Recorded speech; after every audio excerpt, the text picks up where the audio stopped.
Hi, math lovers. So let's talk about notes number 4, which is all about real numbers, operations, and properties. I don't think you need me to go through and explain how to add and subtract your values, but I want to remind you of a couple of things, the greatest hits maybe of going through this lesson. So the first thing you need to think about are all your key terms here.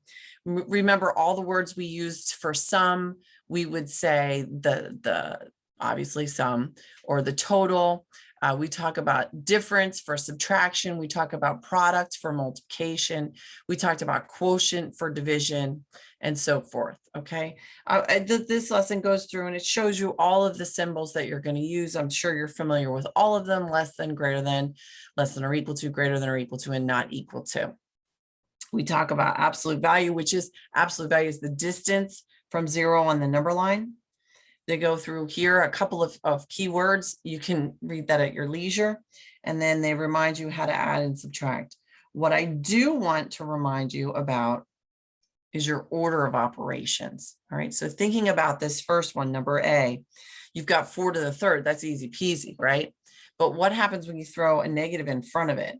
So notice here in letter C, the negative sign that we have there, that's not raised to the second power. So it's just going to be a negative out in front and then 6 times 6, which is the negative 36. Okay. Similarly, as we go to our order of operations in part D here, there we go. Oops. Part D, I want to think about how I'm going to process this. Notice that I have negative 3 cubed. That's negative 3 times negative 3 times negative 3. That's going to be a negative. Hence, I wrote negative 27. Then I take the opposite, and then I add a negative 5 to it. So be careful as you go through with these. Similarly, when you do your order of operations, when we're replacing a value for a variable, notice here we are given values for X, for Y, and for Z, and we're going to go through and just plug them in for each of them. The first step, I'm going to caution you, the first step to doing these is to rewrite them. Kids always try to do them in their head and they're going to make mistakes. You don't want to make a mistake. So go ahead, rewrite this step where we're substituting the value of X, substitute the value of Y, and we're substituting the value of Z. And then from this point, you can work through it. You've got the negative. You're going to start with this negative sign here and it's squared. So you know you're going to get a positive 4 right there. And then you're going to go through and multiply the negative 4 times 4. That gives me the negative 16.